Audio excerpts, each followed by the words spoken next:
alegro dizer que eu nasci em Parintins, a terra dos bois, e no dia 21 de março de 1926, eu acabo de fazer 90 anos de idade. Pois bem, eu sou filho de Tude Henriques, do plural, de Menezes, e Delfina, com PH, Delfina Andrade de Menezes. Então, a nossa vida em Parintins, naquele tempo, papai teve essa atividade de mudar, depois foi removido para Barreirinha. E Barreirinha era um município muito atrasado e se ia, naquele tempo não tinha tanta qualidade de motores, de Garité. E Garité é aquela canoa maior, coberta, você põe arreio e tudo isso. Pois bem, e o meu pai ia para lá. Nós só íamos a Barreirinha, que não tinha nem luz elétrica, eram os candeeiros públicos. Nós só íamos nas nossas férias. E era uma distração nossa, quando chegava às 6 horas da tarde, para acender os candeeiros públicos. Pois bem, o meu pai foi removido como coletor de rendas para Maués. E Maués era já um município onde se havia condição para educar tudo isso, né? O meu irmão mais velho, Adécio, já estudava aqui em Manaus, fazia curso ginasial, e depois, quando foi depois, o meu pai mandou que os meus dois irmãos seguidos, Alberi e Almir, fossem para Parintins para se preparar pela professora Alzira Queiroz para o exame de admissão. Pois bem, eles foram para Parintins e passaram. E o professor Protásio da Silva, que era o inspetor escolar, a quem nós devemos muita gentileza, eu tenho muita história a contar a respeito disso, e vou contar em livro toda essa história.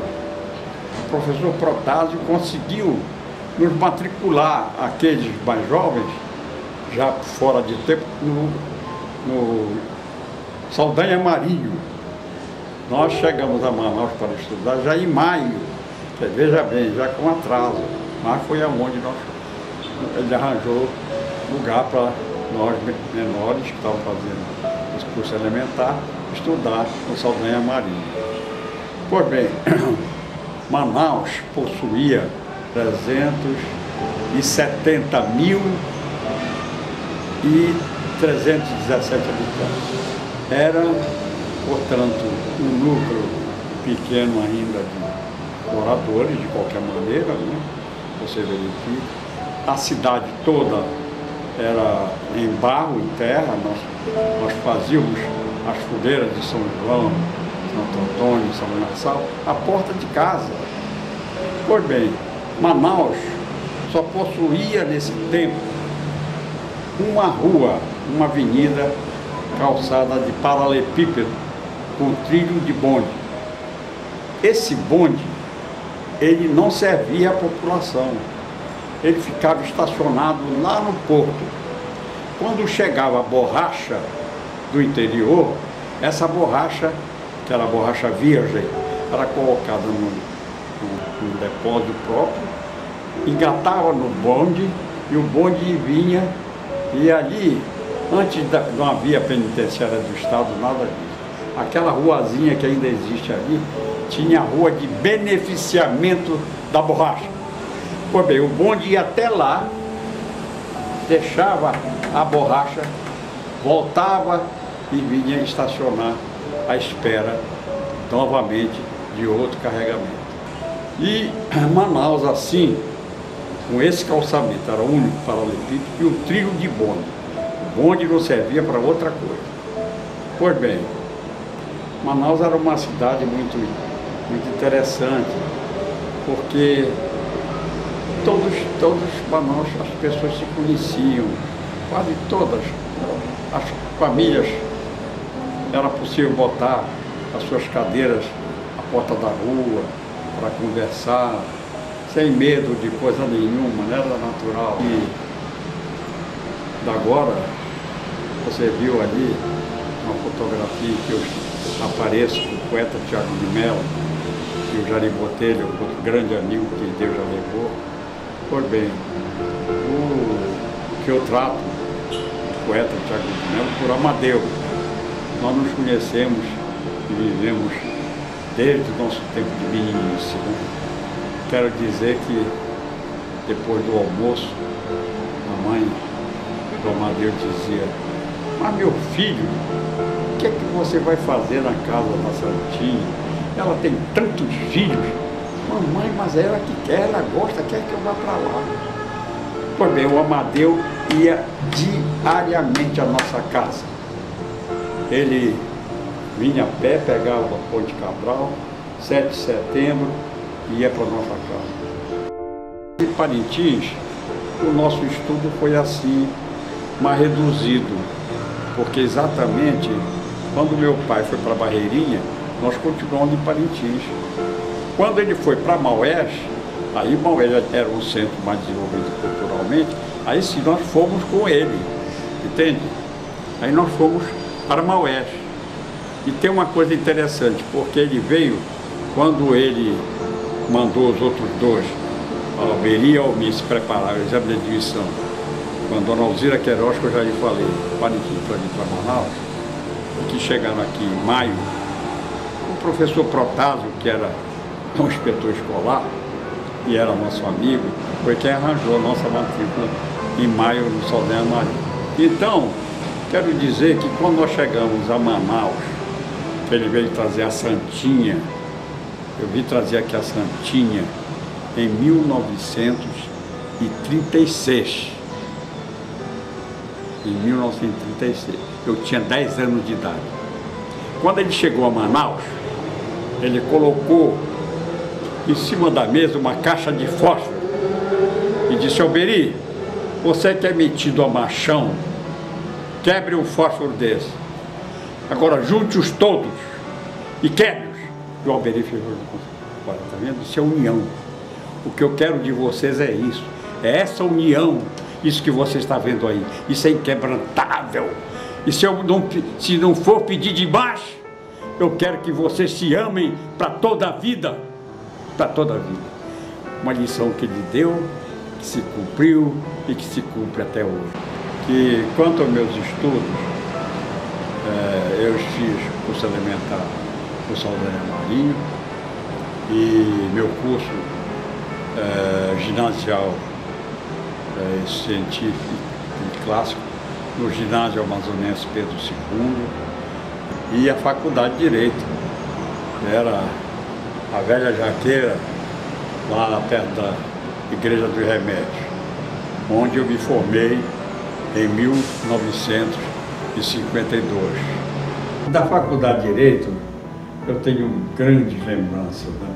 Porque, além dos professores, um deles foi o Adesso, meu irmão, meu professor, e Teoria Geral do Estado, né?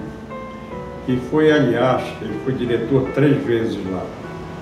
E numa dessas passagens dele, ele escreveu a Teoria Geral do Estado.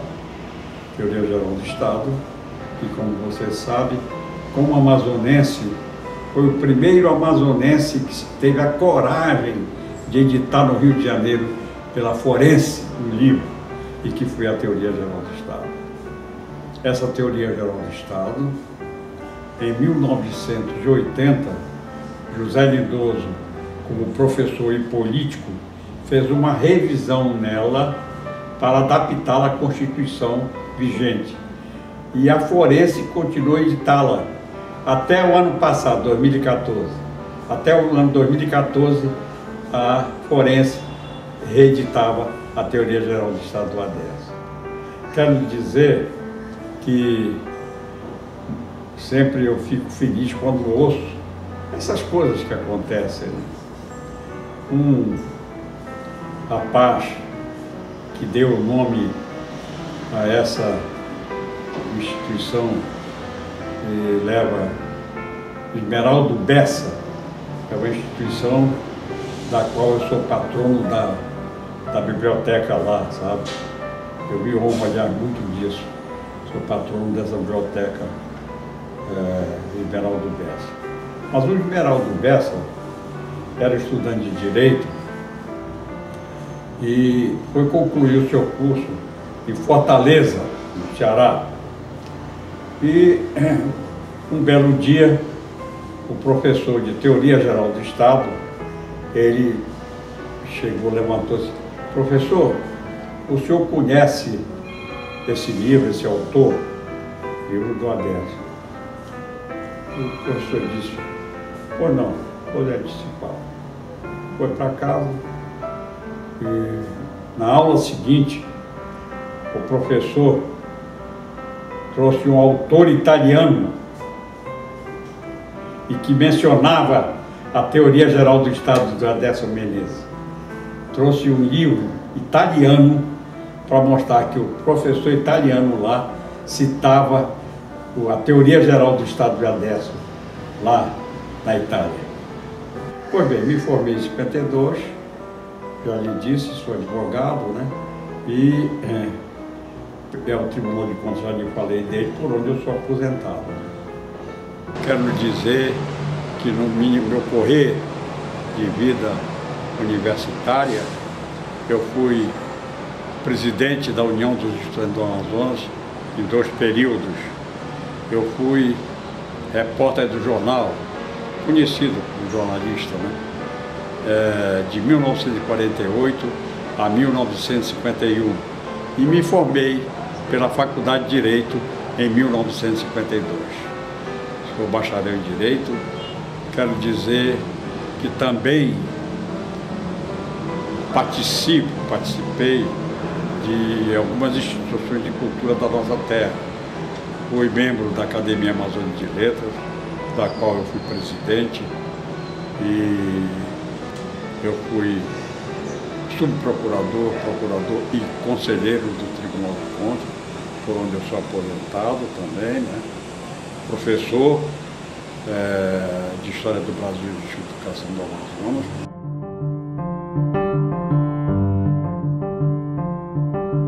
Viu? Está lá o certificado e a escola, olha lá.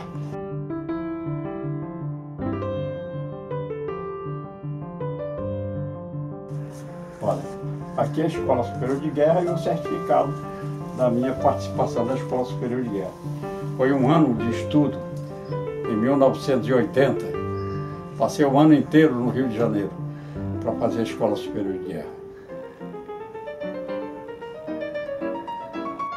E quando eu estava lá na Academia Amazonense de Letras, foi criada no Amazonas a Academia Amazonense de Letras Jurídicas, que o Paulo Jacó foi eleito o primeiro presidente logo. Pois bem, essa Academia de Letras Jurídicas, o industrial Moisés Israel comprou e ofereceu, deu para a Academia Amazonense Jurídica de Letras uma sala onde tem aquele prédio que vem das 7 de setembro com Joaquim Nabuco. Lá em cima era a sede da Academia Jurídica de Letras. Pois bem, nós fizemos ali umas 2 ou 3 reuniões só. Me lembro bem que um dos que compareciam lá era o Jauari Marinho, que foi reitor aqui da universidade. Pois bem, fizemos umas 2 reuniões ou 3. Como não ia ninguém, entende? Abandonamos. E, naturalmente, essa academia desapareceu.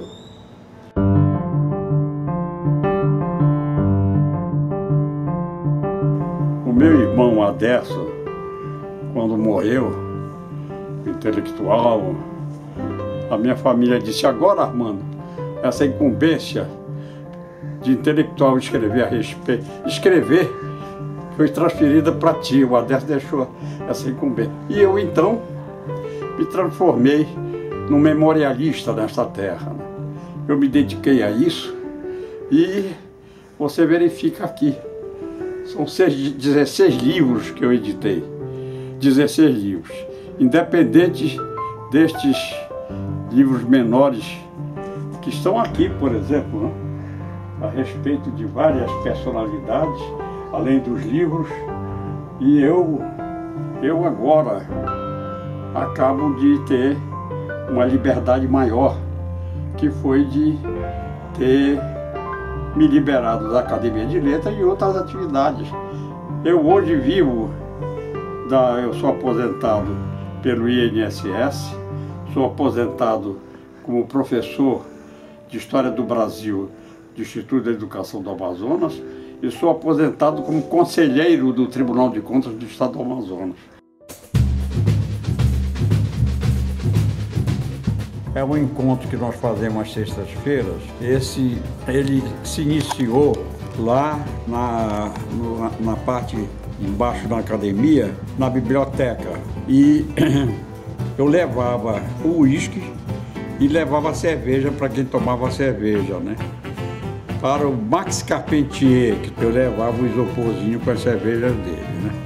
E o Elcio Farias cantava, levava violão, uma beleza, né?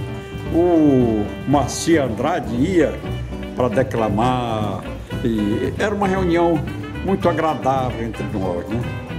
Nós éramos muito, era uma beleza, sempre foi lindo, lindo, lindo. Foi lá que um belo dia o Almir Diniz chegou com aquela bolsa dele e disse: eu queria ler aqui um poema que eu fiz, Jardim da Minha Mãe, oferecido à minha mãe. Eu vou lhe dizer, que coisa linda. Aí eu disse: hoje você vai receber um castigo, um castigo que é uma homenagem de coração. Para todo companheiro que chegar, você vai recitar esse poema que você dedicou à sua mãe.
Morávamos na Rua 10 de Julho, quando um belo dia o Marci Andrade me apareceu e disse: Armando, será que tu permitias que eu aí no porão da tua casa fizesse umas pinturas, porque eu tenho uma obrigação de levar uns quadros agora para o Rio, não sei o que e tal.